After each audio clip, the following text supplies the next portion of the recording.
Our first story is a real fairy tale about a young girl's chance meeting with a wealthy Italian. That meeting led to her connecting up with a medical specialist who offers hope for her rare condition. 12-year-old Reiha loves art and craft, and she's often on the lookout for competitions to enter. One particular competition caught her eye.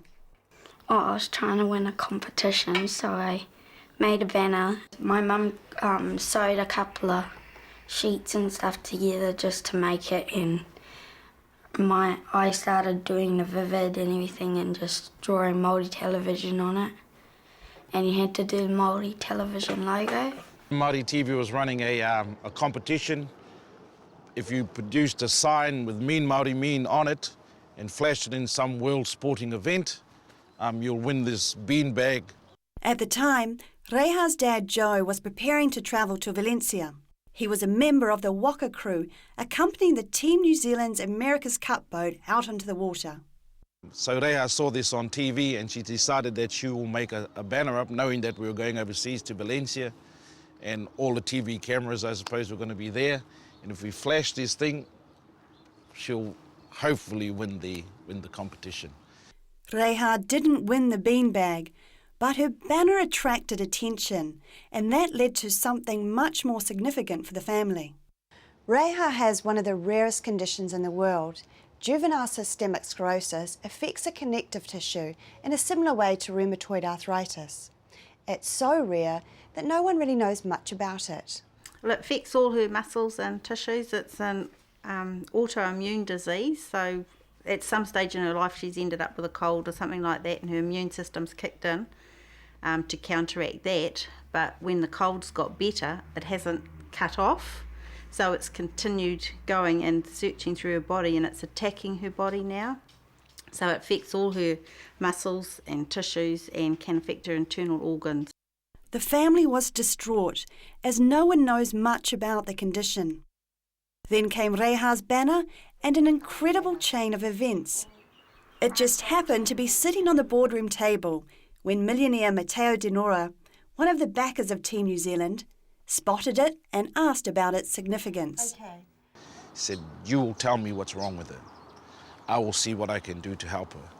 So the next day we spent a bit of time with him, and him and I discussed my daughter's, Reiha's, illness. He said he wanted to know more about me. And still today he's still helping her out. That was last year.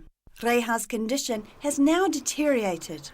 She's unable to attend school full-time, but Mum Debbie's making sure she doesn't miss out on her education. Just measure time for us. Well, she didn't attend school sort of most of last year, so we've got her on a correspondence school through the Northern Hospital schooling system. And is she managing to keep up? Well, she's trying hard and doing what she can. She does get tired a lot, which is part of her condition. Well, it's prevented her from walking. It's affected her mobility overall, affected her fingers, where her fingers are starting to close, her hands. Today, Reiha's family is out in Auckland's Waitemata Harbour with a world specialist who may hold the answers to her condition. Dr. Francesco Zulian was flown to New Zealand to assess Reiha, all paid for by the Italian magnate. We're going to try and get you out the back. Dr. Zulian is a leading paediatrician and rheumatologist. He's familiar with Reiha's condition and offers hope. She has been sick since 2001, and actually her condition are not so bad at this point.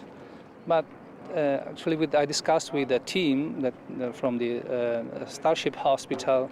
We decided to change a little bit the treatment and use an experimental drug for her. What's been the prognosis from Dr. Zulian? He said for the length of time she's had her condition, she is actually remarkably well compared to other patients he's seen overseas who've had it a shorter time but are in a lot worse condition than she is. So that was really nice to hear. So obviously our team here in Auckland at Starship have been working well. Today's outing seems appropriate. given the completely unexpected way this family and the specialist met. And do you think it's realistic that she could one day be cured? We don't know the exact mechanism on how the disease is developing, so we cannot speak really about the complete cure of the disease because we don't know what is the enemy. You know, we are fighting against one enemy, but we don't know it very well. So we hope that we can put the disease into remission. This is another kind. We should stabilize the disease as it is now. Hopefully, insights into Reiha's rare condition will be used to help others who develop juvenile systemic sclerosis. Apparently there are new drugs out that they're trialling at the moment in Europe, and he'd like to trial Reiha on those as well. So we're hoping to be able to get those for her. So him being in New Zealand, has it been worthwhile? Yeah, definitely. You know, getting to meet him was fantastic. I think it's been good for starship as well. The doctors here and specialists here are able to learn a lot more. So it's been beneficial for everyone. The family is deeply grateful for their chance encounter with Matteo. I feel happy because for all he's done, and then we're not even related. And for the only reason he's come and seen me is just because of my flag. It's humbling, you know, and there are people out there with good hearts, you know, and I don't know what to say, but humbling and honoured. Reiha's about to start some new medication. We'll keep in touch and let you know how she gets on.